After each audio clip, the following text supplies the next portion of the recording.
বেকার ছেলে তার মাকে বলছে, শুধু ডাল দিয়ে ভাত খেতে ইচ্ছা করছে না, একটা ডিম ভেজে দাও না মা। মা তখন বলছে, ডিম ঘরে বসে জন্ম হয় নাকি? শুয়ে বসে 3 বেলা শুধু বাপের ঘরে বসে খাচ্ছিস, আবার মজা না হলে গলা দিয়ে খাবার নামবে না। নবাব দাদা জন্ম হয়েছে ঘরে, অকর্মা, এত বড় হয়েছে তাও কোনো কাজে খাটে না। বেকার ছেলে একটা ডিমের আবদারের বিপরীতে মা এতগুলো কথা শুনিয়ে দিল। রাগে গজগজ করতে করতে জায়গা ত্যাগ করলো। খাবার টেবিলে মায়ের এমন কথা শুনে গলা দিয়ে আর খাবার নামলো না। ভাতের প্লেটটা রেখে হাত ধুয়ে ফেললো। মা চাইলে ভালোভাবে বলতে পারতো ডিম নেই। আজ সে বেকার বলে মুখের উপর উঠতে বসতে খাবারের খোঁটাও শুনতে হচ্ছে। নিজেকে আজকাল একটা বোঝা মনে হচ্ছে। ভারী একটা দীর্ঘশ্বাস ছেড়ে রাতে না খেয়ে ঘুমিয়ে পড়লো ছেলেটা। রাত পেরিয়ে সকাল হলো, কেউ একটিবারের জন্য তাকে খেতে ডাকেনি। এক বুক চাপা কষ্ট নিয়ে না খেয়ে চলে গেল টিউশনি করতে। এটি দিয়ে হাত খরচ চালায় ছেলেটা। আজ চাকরিওয়ালা বড় ছেলে বাড়িতে এসেছে। যে ঘরে বেকার ছেলের জন্য একটা ডিম ছিল না, সেই ঘরে আজ বাহারি আয়োজন করেছে মা। দুপুরে বড় ছেলেকে যত্ন করে খেতে দিল মা। ওই সময় অভিও এসেছে বাড়িতে। মা তাকে একটিবার অব্দি খেতে ডাকলো না। পেটের ক্ষুধা জানে এক প্লেট ভাতের জন্য কত কটু কথা সহ্য করে নিতে হয়। বেকার ছেলেটা সকল কষ্ট চাপা রেখে নির্লজ্জের মতো ভাইয়ের পাশে এসে খেতে বসলো। মা ভাই হয়তো একটু বিরক্ত হলো তার আগমনে। মা 2 ছেলেকে ভাত দিল, তবে বড় বড় মাছের টুকরো গুলো এবং মাংসের টুকরো গুলো চাকরিওয়ালা ছেলের থালাতে উঠলো।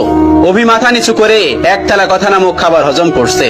আর সেই ফাঁকে মা বড় ছেলের ভাতের নিচে বড় সড়ক একটা চিংড়ি গুজে দিল, যা চোখ এড়ালো না বেকার ছেলেটির। কে বলল বাবা মায়ের ভালোবাসা সব সন্তানের জন্য সমান হয়? এই যে মায়ের ভালোবাসায় কত ব্যবধান, এই কষ্টগুলো কাউকে বলা যায় না, আর সহ্যও করা যায় না।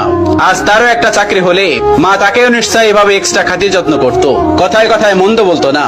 হঠাৎ চোখের কোনায় 2 ফোঁটা জল চিকচিক করছে ছেলেটার। সাথে সাথে খুব গোপনে তা লুকিয়ে প্লেটের ভাতগুলো চুপচাপ খেয়ে নিল। বিষণ্ণ মনটা নিয়ে শুয়েছে ছেলেটা কিছুক্ষণ। এরই মধ্যে মুঠোফোনটা বেজে উঠলো। তার প্রিয় মানুষটি ফোন দিয়েছে। তার প্রিয় মানুষটির ফোনের নামটা দেখে অভির মুখে হাসি ফুটে উঠলো। রিসিভ করার সাথে সাথে তার প্রিয় মানুষটি ব্যস্ত কণ্ঠে বলল, অভি, তোমার সাথে বিকাল 4টায় আমি দেখা করতে চাচ্ছি। আমি নদীর পাড়ে অপেক্ষা করছি তোমার জন্য। তুমি তাড়াতাড়ি চলে এসো, জরুরি কথা আছে। অভির হাসি মুখটা চুপসে গেল এক নিমিষেই। পকেটটা একেবারে শূন্য। টিউশনির টাকা পেতে এখনো 10 দিনের মতো লাগবে। নিজের কাছে গাড়ি ভাড়াটাও নেই। তবুও মৃত্যু হেসে তার প্রিয় মানুষটাকে বলল, ঠিক আছে, আমি আসছি। অভি সাথে সাথে রেডি হয়ে নিল। ভয়ে ভয়ে বাবার রুমে গিয়ে ভীতু কণ্ঠে বলল, আব্বা।